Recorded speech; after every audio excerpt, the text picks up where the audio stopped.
فرزند زہرا یہ حالات برے ہیں. کاشانہ بصیرت ایک ایسا مکمل یوٹیوب چینل جس پر محروم بصارت کے لیے بالخصوص اور تمام افراد کے لیے بالعموم سینکڑوں کی تعداد میں اسلامی کتب دستیاب ہیں. لہذا گزارش ہے کہ آپ اپنی ذمہ داری نبھاتے ہوئے کاشانہ بصیرت کو سبسکرائب کرنے کے ساتھ ساتھ بیل آئیکن کو پریس کیجیے تاکہ آپ علم کے حصول کے ساتھ ساتھ مذہب اہل بیت کی اشاعت میں بھی اہم کردار ادا کرتے رہیں. کاشانہ بصیرت. فرزند زہرا یہ حالات برے ہیں. السلام علیکم ورحمۃ اللہ وبرکاتہ. سامعین، آپ سماعت فرما رہے ہیں الکوثر فی تفسیر القرآن جلد پنجم. مفسر ہیں مولانا محسن علی نجفی صاحب. قال له موسى هل أتبعك على أن تعلمني مما علمت رشدا. موسیٰ نے اس سے کہا، کیا میں آپ کے پیچھے چل سکتا ہوں تاکہ آپ مجھے وہ مفید علم سکھائیں جو آپ کو سکھایا گیا ہے. تفسیر آیات.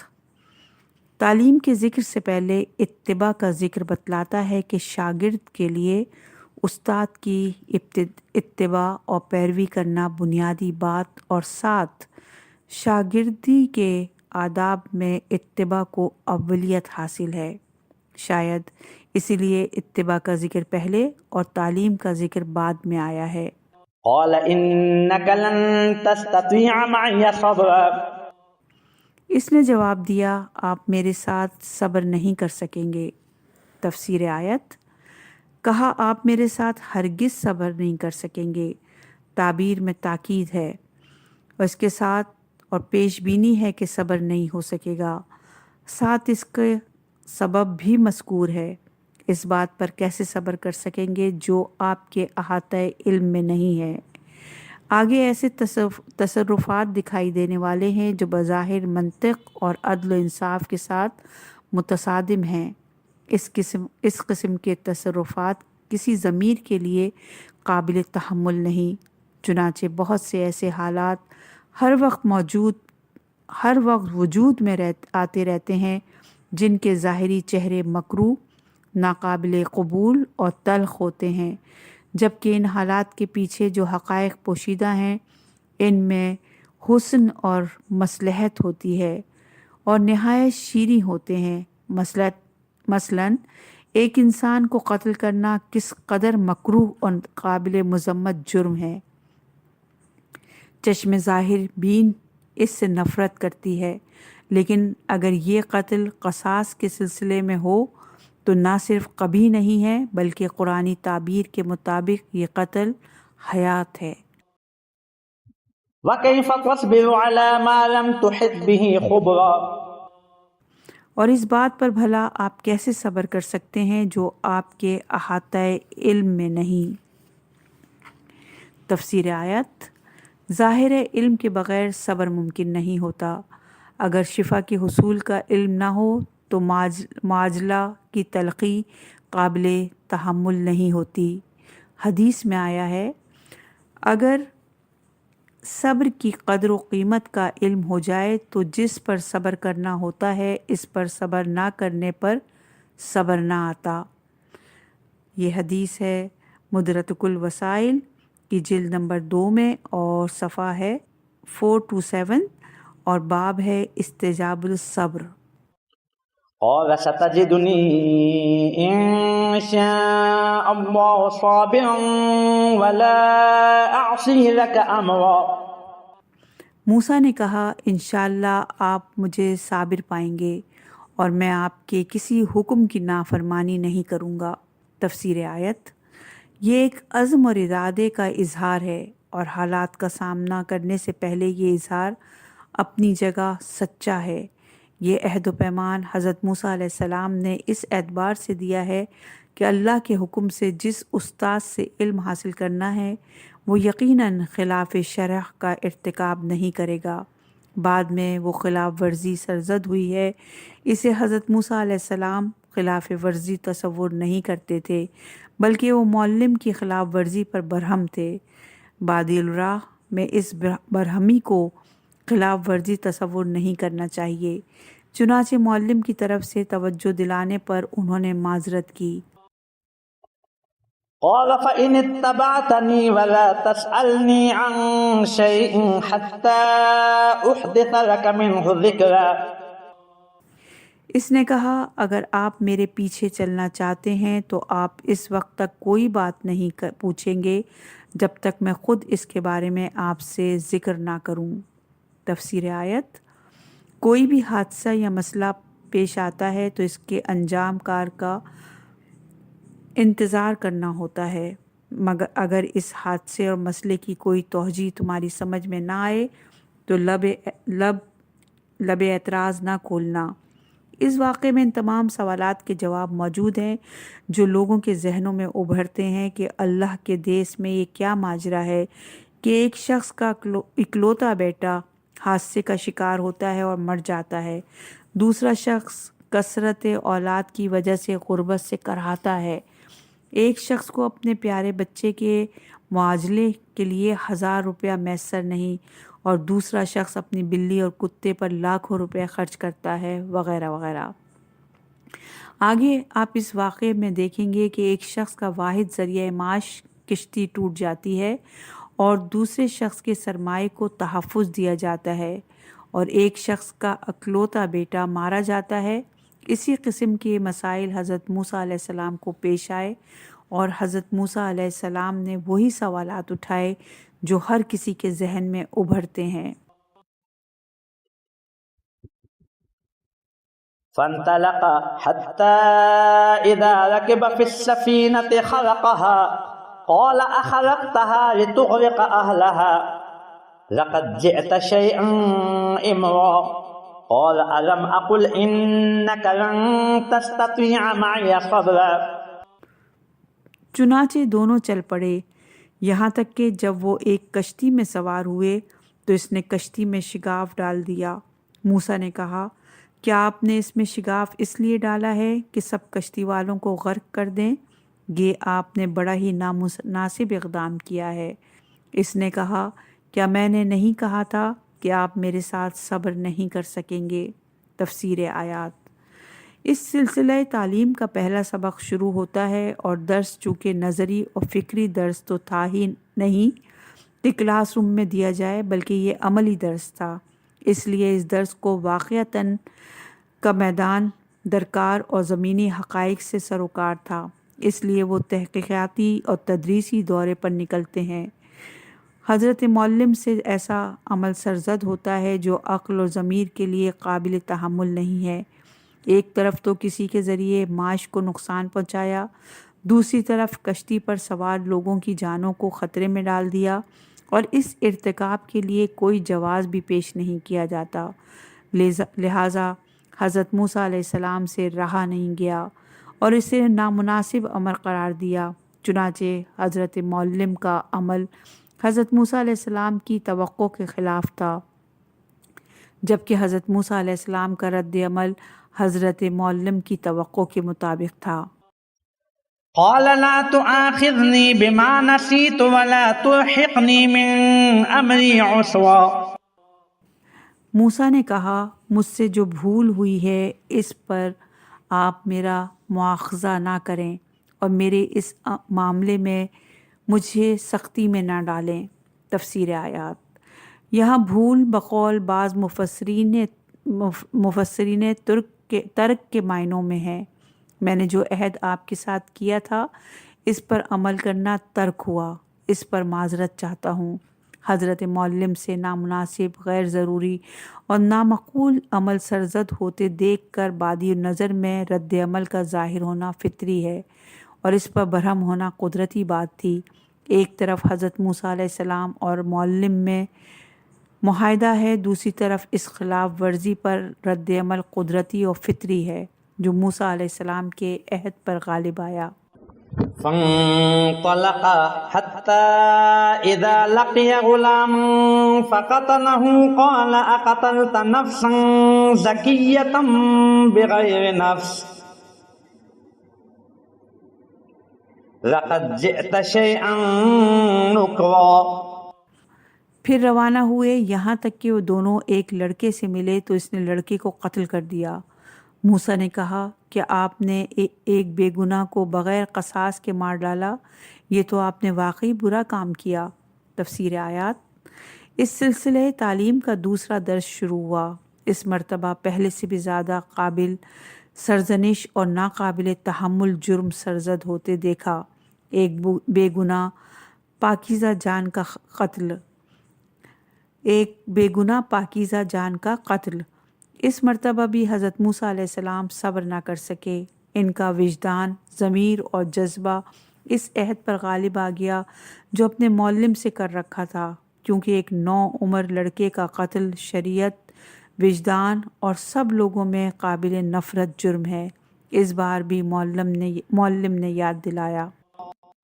قال ألم أقل لك إنك لن تستطيع معي صبرا قال إن سألتك عن شيء بعدها فلا تصاحبني قد بلغت من لدني عذرا. فانطلقا حتى إذا أتيا أهل القرية استطعما أهلها فأبوا أن يضيفوهما فوجدا فيها جدارا يريد أن ينقض فأقامه قال لو شئت لاتخذت عليه أجرا. اس نے کہا کیا میں نے آپ سے نہیں کہا تھا کہ آپ میرے ساتھ صبر نہ کر سکیں گے؟ موسیٰ نے کہا اگر اس کے بعد میں نے آپ سے کسی بات پر سوال کیا تو آپ مجھے اپنے ساتھ نہ رکھیں. میری طرف سے آپ یقیناً عذر کی حد تک پہنچ چکے ہیں. پھر دونوں چلے یہاں تک کہ جب وہ دونوں ایک بستی والوں کے ہاں پہنچ گئے تو ان سے کھانا طلب کیا، مگر انہوں نے ان کی پذیرائی سے انکار کر دیا. پھر ان دونوں نے وہاں ایک دیوار دیکھی جو گرنے والی تھی، پس اس نے اسے سیدھا کر دیا. موسیٰ نے کہا اگر آپ چاہتے تو اس کی اجرت لے سکتے تھے. تفسیر آیات.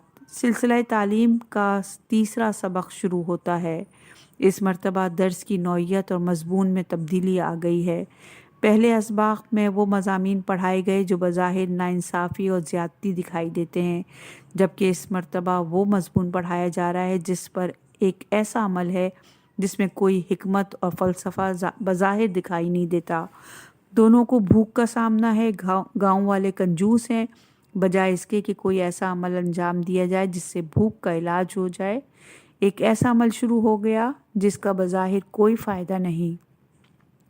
اس مرتبہ حضرت موسیٰ علیہ السلام کے لیے اعتراض کا محرک جذبات نہیں، خواہش نفسی اور حکمت عملی کے فقدان کا احساس ہے. قال هذا فراق بيني وبينك سأنبئك بتأويل ما لم تستطع عليه صبرا. انہوں نے کہا بس یہی میری اور آپ کی جدائی کا لمحہ ہے. اب میں آپ کو ان باتوں کی تعویل بتا دیتا ہوں جن پر آپ صبر نہ کر سکے. تفسیر آیت.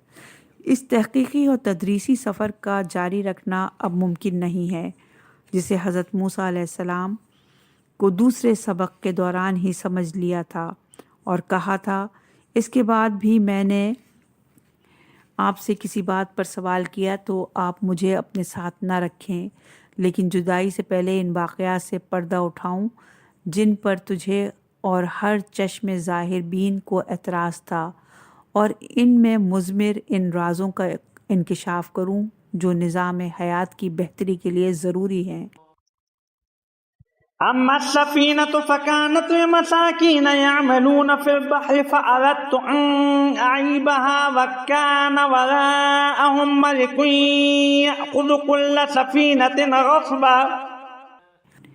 وہ کشتی چند غریب لوگوں کی تھی جو سمندر میں محنت کرتے تھے.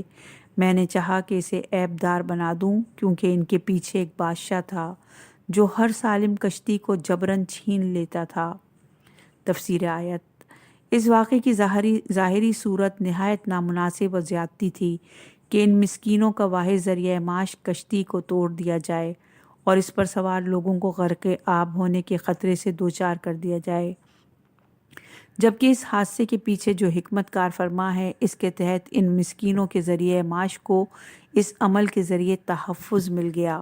وَأَمَّا الْغُلَامُ فَكَانَ أَبَوَاهُ مُؤْمِنَيْنِ فَخَشِينَا أَن يُرْهِقُهُمَا طُغْيَانًا وَكُفْرًا فَأَرَدْنَا أَن يُبْدِلَهُمَا رَبُّهُمَا خَيْرًا مِّنْهُ زَكَاةً وَأَقْرَبَ رُحْمًا۔ اور لڑکے کا مسئلہ یہ تھا کہ اس کے والدین مومن تھے اور ہمیشہ اندیشہ ہوا کہ لڑکا انہیں سرکشی اور کفر میں مبتلا کر دے گا، پس ہم نے چاہا کہ ان کا رب انہیں اس کے بدلے ایسا فرزند دے جو پاکیزگی میں اس سے بہتر اور محبت میں اس سے بڑھ کر ہو۔ تفسیر آیات: اس واقعے کی ظاہری صورت ایک انسان کا بلا جرم و گناہ قتل ہے جو بہت بڑا جرم ہے، لیکن اس قتل کے پیچھے جو حکمت کار فرما ہے وہ قصاص کی طرح نہایت آفرین ہے۔ ہم نے اس بچے سے اس کی زندگی سلب کر کے ان کے والدین پر احسان کیا کیونکہ اس کے والدین مومن تھے اور انہیں اپنے بچے کے شر سے بچایا، جیسا کہ فرمایا: اے ایمان والو، تمہاری ازواج اور تمہاری اولاد میں سے بعض یقیناً تمہارے دشمن ہے، لہٰذا ان سے بچتے رہو۔ یہ ہے سورہ تاغابن کی آیت نمبر 14۔ اس کا مفہوم یہ ہو سکتا ہے کہ والدین کے مومن ہونے کی وجہ سے اس سرکش بچے کی جان لے لی ہے، اگر والدین مومن نہ ہوتے تو اس کی جان نہ لیتا۔ روایات میں آیا ہے کہ اس کے والدین کو اس بیٹے کی جگہ اللہ نے ایک بیٹی عنایت فرمائی، جس سے جو بچہ پیدا ہوا وہ نبوت پر فائز ہوا۔ اکثر روایات میں آیا ہے کہ اس بچی کی نسل سے 17 انبیاء پیدا ہوئے، اور یہ ہے الفقی کی میں روایت، اس کی جلد نمبر 3 میں، اور صفحہ نمبر ہے 391، اور باب ہے حال من یموت من اطفال المومنین۔ وَأَمَّا الْجِدَارُ فَكَانَ لِغُلَامَيْنِ يَتِيمَيْنِ فِي الْمَدِينَةِ وَكَانَ تَحْتَهُ كَنْزٌ لَهُمَا وَكَانَ أَبُوهُمَا صَالِحًا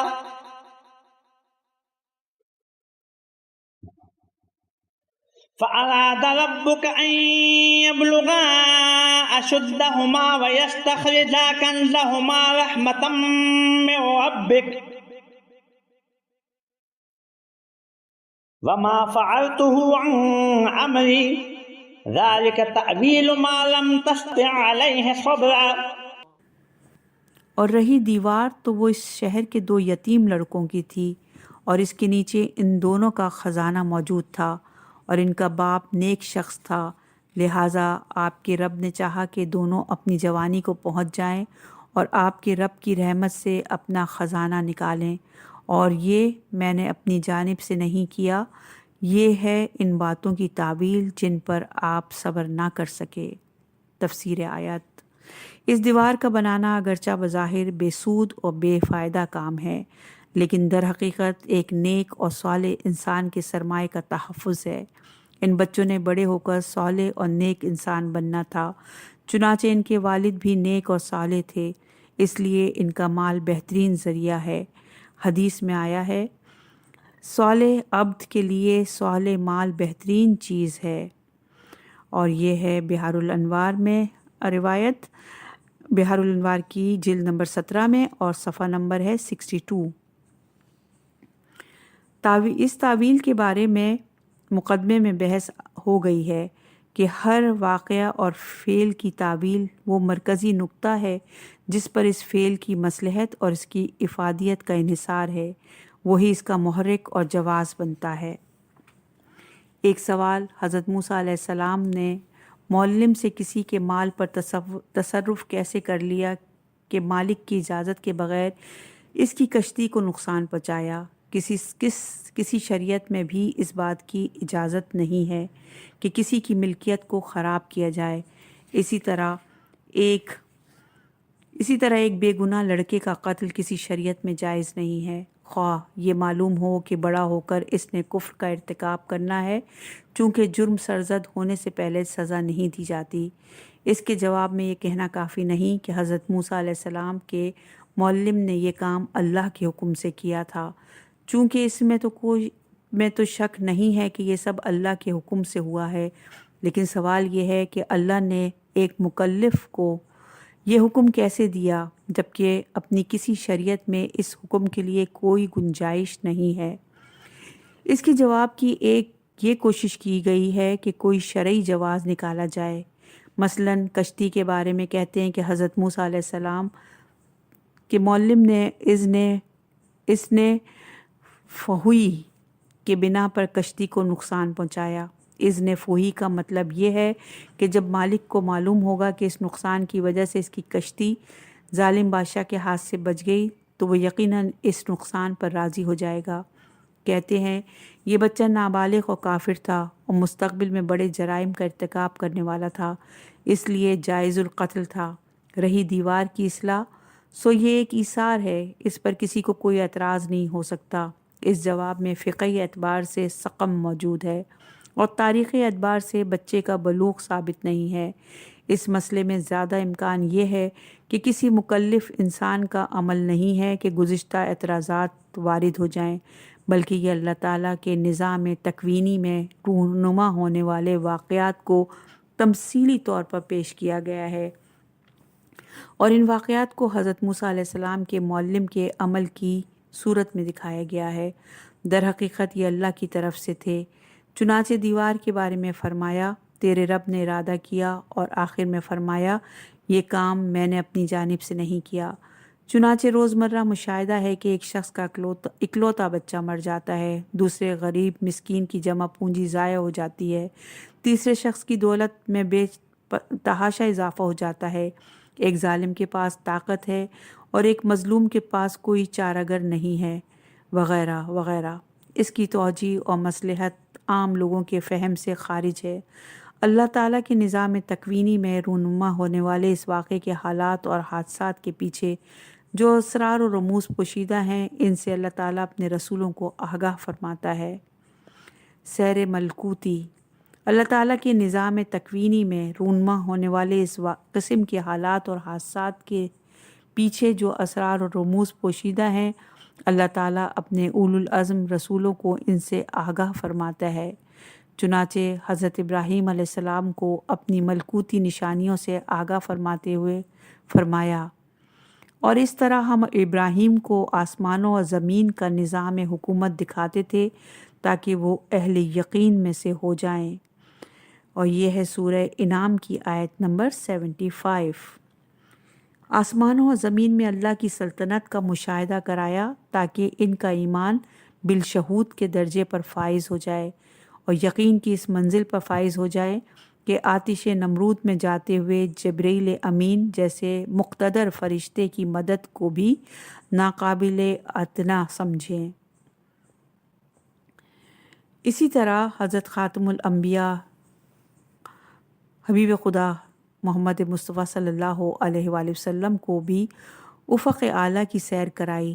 چنانچہ فرمایا بتحقیق انہوں نے اپنے رب کی بڑی نشانیوں کا مشاہدہ کیا، اور یہ ہے سورہ نجم کی آیت نمبر 18۔ چنانچہ رسول اکرم صلی اللہ علیہ وآلہ وسلم کو ایمان بالغیب اور ایمان بالشہود دونوں سے بالاتر مقام کی طرف اشارہ فرمایا۔ جو کچھ نظروں نے دیکھا اسے دل نے نہیں جھٹلایا، اور یہ ہے سورہ نجم کی آیت نمبر 11 کا ترجمہ۔ قلب اور بصر دونوں سے بالاتر مقام یقین پر فائز ہونے کی طرف اشارہ ہے۔ مزید تفصیل کے لیے ملاحظہ ہو سورہ بقرہ کی آیت نمبر 260، سورہ انعام کی آیت نمبر 75۔ اسی طرح نظام کائنات کے پوشیدہ رازوں کا حضرت موسیٰ علیہ السلام کو مطالعہ کرانا مقصود ہے۔ البتہ اس فرق کے ساتھ کہ حضرت ابراہیم علیہ السلام اور حضرت خاتم الانبیاء صلی اللہ علیہ وآلہ وسلم کو جس مرتبے کا ملکوتی کا مطالعہ کرایا، حضرت موسیٰ علیہ السلام کو اس سے کمتر درجے کا مطالعہ کرایا ہے۔ چنانچہ اس درس میں حضرت موسیٰ علیہ السلام نے یہ سیکھا کہ اس کائنات میں رونما ہونے والے ان واقعات جن کو ہم کوئی مثبت توجیہ نہیں کر سکتے کہ پیچھے ایک حکمت پوشیدہ ہے جو اس کائنات کے نظام اصلاح کے لیے ضروری ہے۔ اہم نکات: نمبر 1، نظام کائنات میں اگر کوئی بات سمجھ میں نہ آئے تو صبر سے کام لینا چاہیے اور تحقیق کا سفر جاری رکھنا چاہیے۔ نمبر 2، استاد شاگرد میں فکری ہم آہنگی نہ ہو تو زیادہ دیر ساتھ نہیں رہنا چاہیے۔ نمبر 3، شاگردگی کے لیے اتباع سب سے پہلی شرط ہے۔ نمبر 4، بے علم بے صبر ہوتا ہے۔ نمبر 5، حصول علم کے لیے طویل سفر کرنا پڑے تو کرنا چاہیے۔ نمبر 6، والدین کی نیکی کی ایک جزا یہ ہے کہ ان کی اولاد نیک ہوتی ہے اور ان کو تحفظ مل جاتا ہے۔ نمبر 7، اولاد کا مرنا کبھی والدین پر اللہ کا احسان ہوتا ہے۔ وَيَسْأَلُونَكَ عَنْ ذِي الْقَرْنَيْنِ قُلْ سَأَتْلُو عَلَيْكُمْ مِنْهُ ذِكْرًا، اور لوگ آپ سے ذوالقرنین کے بارے میں پوچھتے ہیں، کہہ دیجئے جلد ہی اس کا کچھ ذکر تمہیں سناؤں گا۔ تفسیر آیت۔ پوچھنے والے کون لوگ تھے؟ محمد بن اسحاق کی روایت سے معلوم ہوتا ہے کہ ان سوالات کے اٹھانے والے یہود تھے، لہٰذا یہ سمجھنے کے لیے کہ ذوالقرنین سے مراد کون ہے، یہ دیکھنا ضروری ہے کہ یہودیوں کے ہاں کس شخصیت کو ذوالقرنین کے عنوان سے شہرت حاصل تھی۔ جواب: یہودیوں کے ہاں جس عالمی فرمانروا کو ذوالقرنین کے نام سے شہرت حاصل تھی وہ ایران کے فرمانروا خسرو یا سائرس ہی ہو سکتے ہیں، کیونکہ جب 539 قاف میم قبل مسیح میں خسرو نے بابل کو فتح کیا تو اس نے بابل میں اسیر یہودیوں کو اپنے ملک واپس جانے کی اجازت دے دی، جس کی وجہ سے یہودی دوبارہ اپنے وطن میں آباد ہوئے، اور اسی خسرو نے یہودیوں کو ہیکل سلیمانی دوبارہ تعمیر کرنے کی اجازت دے دی، جو یہودیوں کی تاریخ میں ایک اہم ترین واقعہ ہے۔ لہٰذا زیادہ امکان یہی ہے کہ ذوالقرنین سے مراد خسرو ہی ہے۔ چنانچہ بنی اسرائیل کے بعض انبیاء کی طرف سے یہ پیشن گوئی ملتی ہے۔ خداوند نے اپنے کورش اور آگے خوارس کے حق میں یوں فرماتا ہے کہ میں نے اس کا داہنہ ہاتھ پکڑا کہ امتوں کو اس کے سامنے زیر کروں اور بادشاہوں کی کمریں کھلوا ڈالوں۔ اس میں لکھا ہے کہ ملاحظہ ہو بسیہ کی جلد نمبر 45 میں یہ روایت موجود ہے۔ رہا یہ سوال کہ پھر مسلمانوں میں اس بات کو کیسے شہرت مل گئی کہ ذوالقرنین سے مراد سکندر مقدونی ہے۔ جواب یہ ہے کہ سکندر اعظم کا تعلق تاریخ کی تدوین کے زمانے سے تھا، اس لیے سکندر مقدونی کا ذکر مادون تاریخ میں میسر تھا۔ ممکن ہے کہ ان مفسرین کو تاریخ میں سکندر مقدونی کے علاوہ کوئی عالمی حکمران نہ ملا ہو، لہٰذا ناچار اسی کو ذوالقرنین قرار دیا ہو۔ چنانچہ فخر الدین رازی اپنی تفسیر میں لکھتے ہیں، اسکندر کے علاوہ کوئی ایسا بادشاہ نہیں گزرا جسے تاریخ کی کتابوں میں شہرت ملی ہو اور اس کی بادشاہت اس قدر وسیع ہو گئی ہو، جبکہ خسرو کا تعلق اس زمانے سے تھا جس کی تاریخ مادون نہ تھی۔ جدید دور میں چونکہ اس غیر مدون تاریخ کا بھی کھوج لگایا گیا ہے، اس لیے جدید محققین کے لیے یہ ممکن ہو گیا ہے کہ قرآن اور حدیث میں مذکور شخص کا تعین کیا جائے۔ ذوالقرنین سے مراد سکندر اس لیے بھی نہیں ہو سکتا کہ قرآن نے جس ذوالقرنین کے اوصاف کا ذکر کیا ہے وہ سکندر پر صادق نہیں آتے، مثلاً قرآن نے ذوالقرنین کو محد اور آخرت پر ایمان لانے والا بتایا ہے، جبکہ اسکندر بت پرست مشرک تھا۔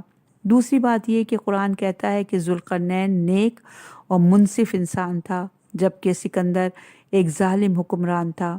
تیسری بات یہ ہے کہ تاریخ میں اس بات کا کہیں ذکر نہیں ملتا کہ سکندر نے کوئی بند تعمیر کیا ہو، جبکہ قرآن کہتا ہے کہ ذوالقرنین نے ایک بند تعمیر کیا تھا، جبکہ کورش محد عادل تھا۔ چنانچہ قدیم مسماری خطوط سے بھی یہ بات سامنے آئی ہے کہ وہ محد تھا، مشرک نہیں تھا۔ إنا مكنا له في الأرض وآتيناه من كل شيء سببا، بے شک ہم نے اسے زمین میں اقتدار عطا کیا اور ہم نے ہر شے کے مطلوبہ وسائل بھی اسے فراہم کیے۔ تفسیر آیت: خسرو یا خورس یا سائرس کی حکومت کا دائرہ مغرب میں ایشیائے کوچک اور مقدونیہ تک، اور مشرق میں بلخ تک اور شمال میں قفقاز تک وسیع ہو گیا تھا۔ فأتبع سببا حتى إذا بلغ مغرب الشمس وجدها تغرب في عين حمية ووجد عندها قوما قلنا يا ذا القرنين إما أن تعذب وإما أن تتخذ فيهم حسنا قال أما من ظلم فسوف نعذبه ثم يرد إلى ربه فيعذبه عذابا نكرا وأما من آمن وعمل صالحا فله جزاء الحسنى وسنقول له من أمرنا يسرا۔ چنانچہ پھر وہ راہ پر ہو لیا، یہاں تک کہ جب وہ سورج کے غروب ہونے کی جگہ پہنچا تو اس نے سورج کو سیاہ رنگ کے پانی میں غروب ہوتے دیکھا، اور اس کے پاس اس نے ایک قوم کو پایا۔ ہم نے کہا، اے ذوالقرنین، انہیں سزا دو یا ان کے ساتھ اچھا برتاؤ کرو، تمہیں اختیار ہے۔ ذوالقرنین نے کہا، جو ظلم کا ارتکاب کرے گا عنقریب ہم اسے سزا دیں گے، پھر جب وہ اپنے پروردگار کی طرف پلٹایا جائے گا تو وہ اسے برا عذاب دے گا، لیکن جو ایمان لائے گا، وہ نیک عمل کرے گا تو اسے بہت اچھا اجر ملے گا، اور ہم بھی اپنے معاملات میں اس سے نرمی کے ساتھ بات کریں گے۔ تفسیر آیات: ذوالقرنین کے کورش ہونے کی صورت میں اس پانی سے مراد ایشیائے کوچک کا مغربی ساحل ہو سکتا ہے، اور چونکہ قرآنی تعبیر میں اس پانی کو چشمہ کہا گیا ہے، لہٰذا یہ کوئی خلیج یا نہر ہو سکتی ہے جو سمندر میں گر رہی ہو۔ کبھی سورج پہاڑ کے پیچھے غروب کرتا ہوا دکھائی دیتا ہے اور کبھی سمندر کے پانی میں غروب کر رہا ہوتا ہے، اور کبھی کسی صحرا میں زمین کی اوٹ میں جاتا ہوا نظر آتا ہے۔ ممکن ہے ذوالقرنین نے خشکی کی آخری حدود میں پہنچ کر دیکھا ہو کہ سورج پانی میں غروب ہو رہا ہے، لیکن اس جگہ کی 100% ہمارے پاس کوئی یقینی دلیل موجود نہیں۔ یہ ممکن ہے وحی کے ذریعے ہو، اور ممکن ہے الہام ہو، یہ زبان حال ہو، اس لیے کہ جملے سے نبوت ثابت نہیں ہوتی۔ اس قوم کے ساتھ جو بھی سلوک اختیار کرنا ہو، اسے ذوالقرنین کی ثوابدید پر چھوڑ دینے سے معلوم ہوتا ہے کہ ذوالقرنین اللہ کا بہت مقرب بندہ تھا۔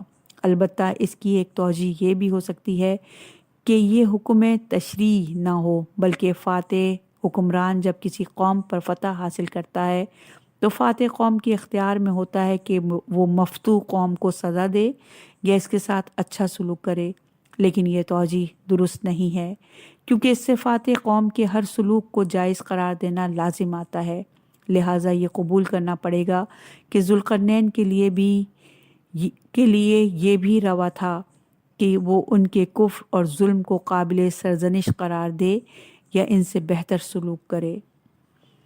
ذوالقرنین کا جواب بھی پیغمبرانہ ہے، اور ظلم سے مراد شرک بھی ہو سکتا ہے۔